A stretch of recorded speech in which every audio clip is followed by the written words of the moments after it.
Hello, my name's Amanda and welcome to the 8th block tutorial in my mini block quilt along. In today's video I will be showing you how to make the lovely cake stand block.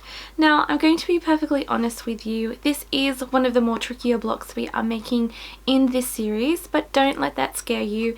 I do show you absolutely every single step on how to piece it together. This block is made using lots of different half square triangles, a couple of rectangles, a couple of triangles cut in half, and just pieced together to make this beautiful design. I've decided to go with a kind of lovely delicious cake type vibe in my theme, so I've done lots of lovely chocolates and pinks and whites for icing and all delicious things. With your block, be as creative or as simple as you want, it is completely up to you. As always, you will find all of the measurement and cutting instructions for this block in the description box below.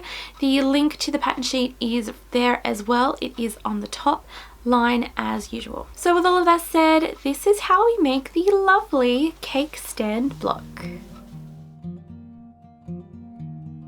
To make our 8th block, you will need to cut from your first fabric 1 4-inch square, 2 1.5 by 3.5 inch rectangles, 1 2 7/8 square, 3 2-inch squares, and then 1 1.5 inch square. From your second fabric, cut 1 4-inch square and 1 1 7/8 square. And then with the leftover fabric, cut 1 2-inch square from one and 2 2-inch squares from the other. To start, gather together all of the 4-inch and 2-inch squares. Mark a diagonal line with a pencil and ruler along the back of the lightest 4-inch square. Then evenly pin it together with the other 4-inch square. Continue marking the lightest 2-inch squares in the same way. Then evenly pin them together with the leftover 2-inch squares.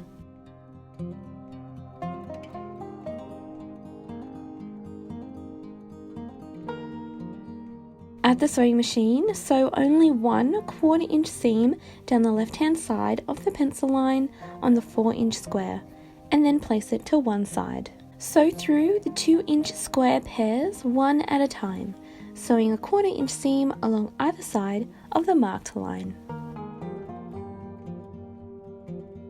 After snipping the joining threads, cut each of the 2-inch squares in half with a ruler and blade. Then cut the 4-inch square in half, keeping only the triangle half that you've sewn previously. Next, press the seams on all of the half square triangles away from the background fabric with a medium to hot steamy iron. Then, using a set square ruler, square the larger half square triangle unit to a perfect 3.5-inch square. With the smaller half square triangle units, square each of them to a lovely 1.5-inch square. Roughly lay out the half square triangle units and the 1.5-inch square into the beginnings of the cake stand design, using the pattern sheet as a guide if needed. Once you have your pieces in their correct places, begin piecing each of the smaller half square triangle units together. To do this, evenly pin together the first pair in the left side row. Sew a 1/4-inch seam along the pinned edge and press the seam upwards towards the background fabric triangle. Turn over and pin the next half square triangle in this row, and then sew and press the seam in the same way as before. Flip the 1.5-inch corner square onto the end of this row. Pin, sew and press it into place. Then repeat the same steps to complete the top row of half square triangles. Next, turn the top row of half square triangles over onto the larger half square triangle. Evenly pin the top edge into place and sew a 1/4-inch seam along it. Then gently press the seam inwards towards the center of the block. Turn over the other row. Nest the seam at the corner square and then pin the edge evenly together. Sew a 1/4-inch seam along it and then press the seam towards the center of the block once more. Next, grab the two 3.5 by 1.5-inch rectangles and the 1 7/8-inch square. With a ruler and blade, cut the square into 2 triangles. Place the triangles on either end of the rectangle pieces so that they mirror each other. Turn each triangle over onto its rectangle, line up the corners, and then evenly pin them together.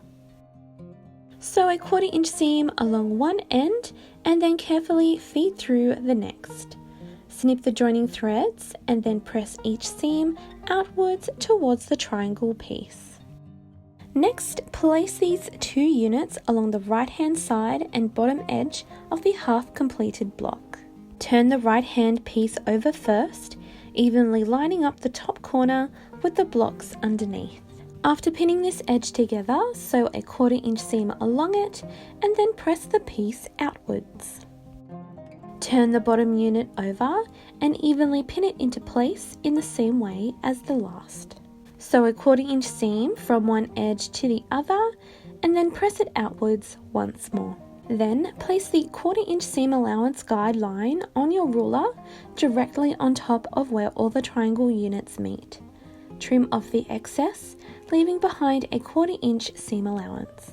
Next, grab the 2 7/8 inch square and cut it in half diagonally with a ruler and blade. Discard one of the triangles and then with the other, place it at the bottom right corner of the block. Quickly fold the triangle in half, then turn it over onto the block.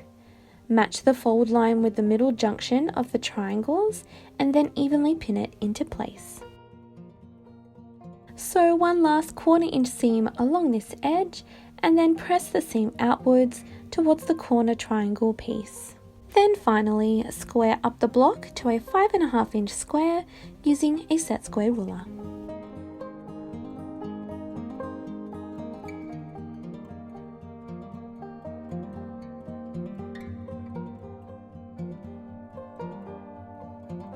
Once you have completed piecing your beautiful block together, don't forget to share it with me. I absolutely love seeing them.